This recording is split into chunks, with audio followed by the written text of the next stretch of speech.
بسم الله الرحمن الرحيم وصلى الله على سيدنا محمد وعلى آله وصحبه وسلم تسليما كثيرا.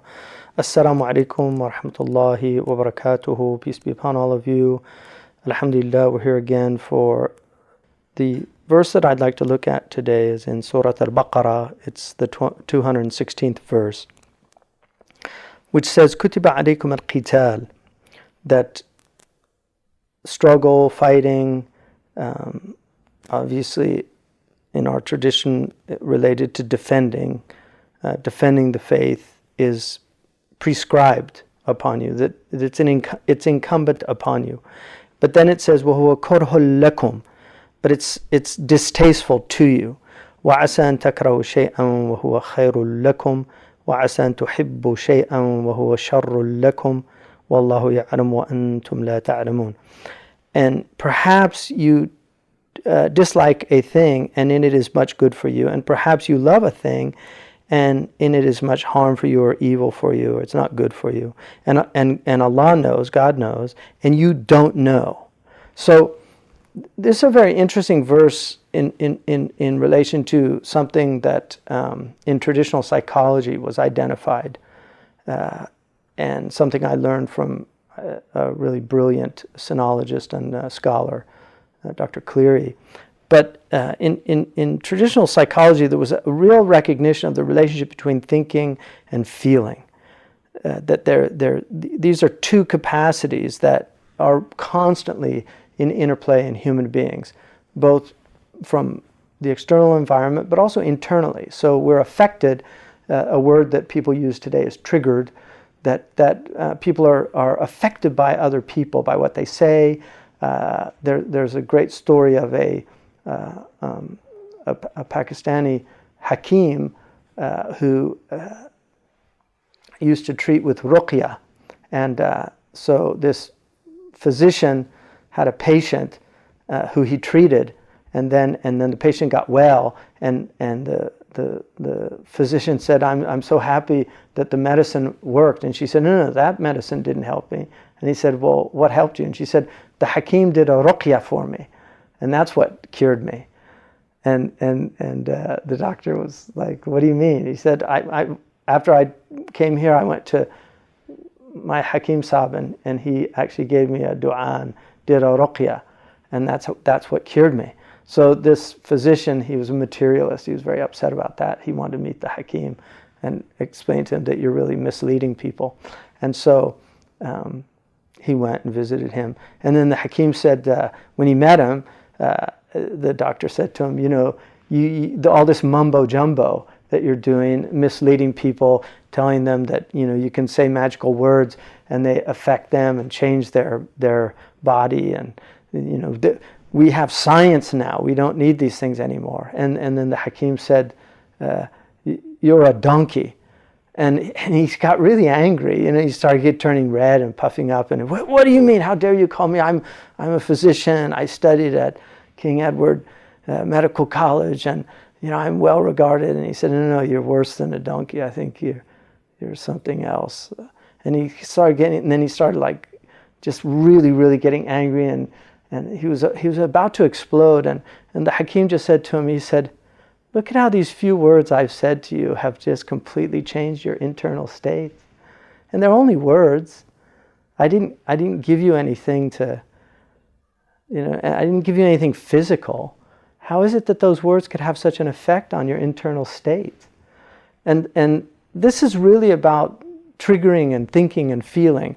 And so one of the things about thinking and feeling is that people can use them for really nefarious means. Like, because we're so susceptible to the changing of our inward states based on what's being presented to us, that people who have bad intentions can really do this. So one of the things traditionally that was understood, when you look at thinking and feeling, they're related basically to the emotions and to logic.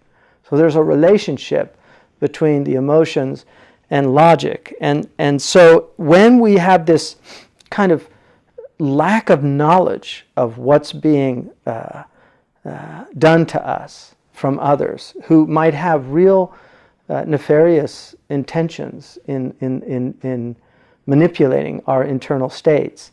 So when we're unaware of that, we can really, really be used to, they can excite us and they can arrest our attention and take hold of us. It's a type of possession, really, if you think about it. So people can become easily possessed. Groups can become possessed. Whole entire nations can become possessed under the spell of people that know how to manipulate them when they have a type of unconscious vulnerability to these things. And so one of the things, this is what this great teacher taught, was that there's two classic models of emotional reprocessing, which illustrate how these differences in individual intellectual development are related to differences in emotional development.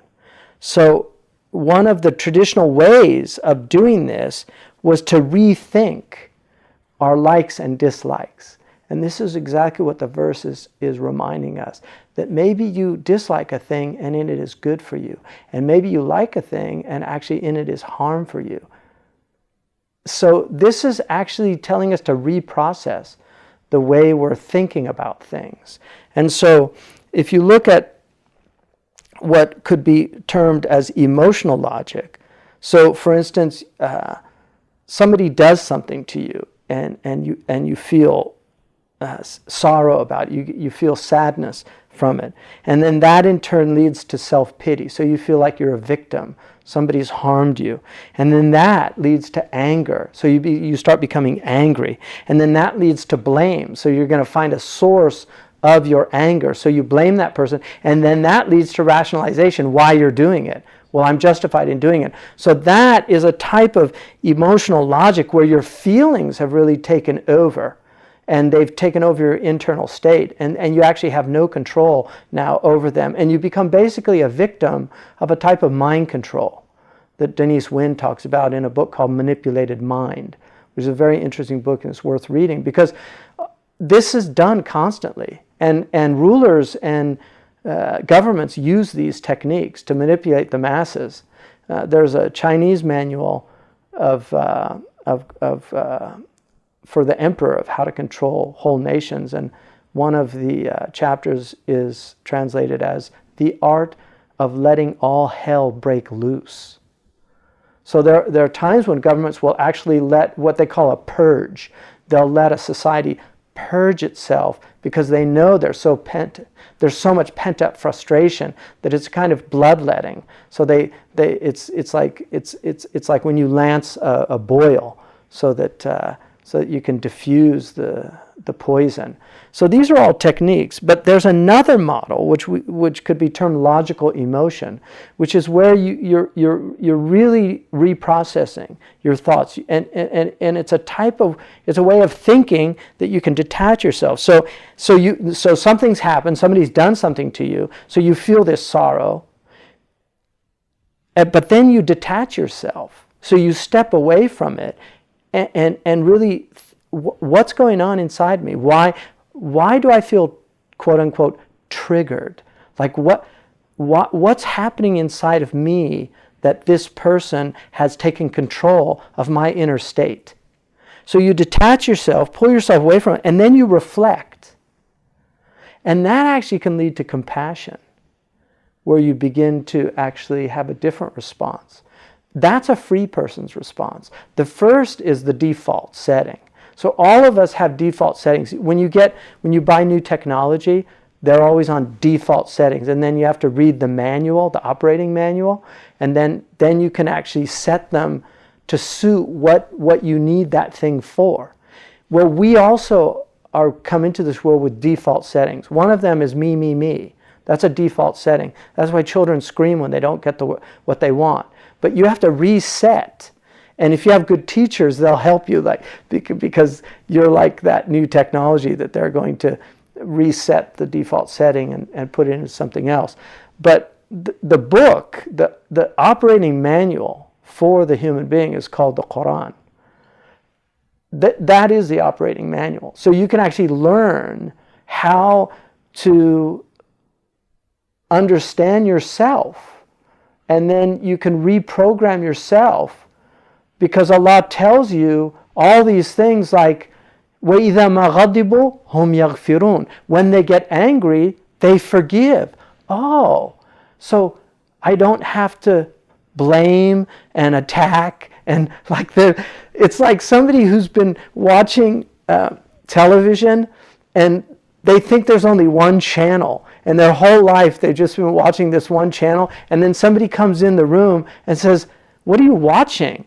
And you say, I'm watching the TV. No, what channel are you on?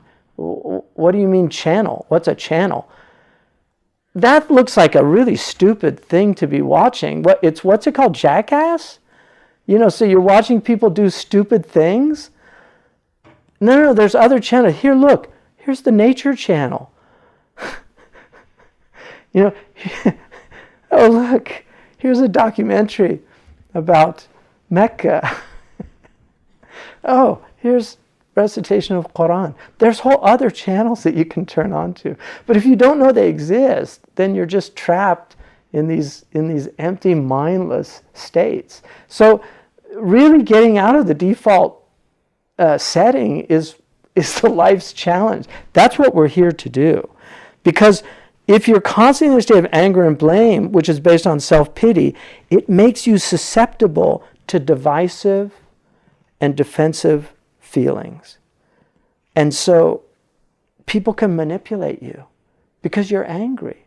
And there's all these people that a lot of their social work is actually personal pathology. So they're out there shouting and screaming against this, that, or the other. They're actually just angry at their father for neglecting them. I mean, I'm telling you the truth. People might not want to hear this. And I can speak from my own personal internal self-reflection and dealing with my own childhood traumas and things that happened to me and my own evolution. But I think I was once with a really remarkable psychiatrist from Ghana, and he was beautiful. He was from a traditional family. His father had been a scholar, but he had a PhD and he had actually MD in psychiatry. And we were at a conference, and I won't say which Muslim group, but there was a Muslim group, and they had a series of speakers. And one of them, he was just shouting in such agitation, and he was really going on and on about this, that, and the other. And this man from Ghana, he said, "Isn't it tragic that people can use public platforms to express their personal pathology?" And I don't think it wasn't like backbiting, like he genuinely felt sorry for this person, like he could see that they weren't well, and that they they had this public platform. And so that's a lot of what's out there, that just people aren't well. There's all these unwell people. And so we shouldn't allow ourselves to be psychologically manipulated by people that understand how to manipulate us. And they do it through these techniques.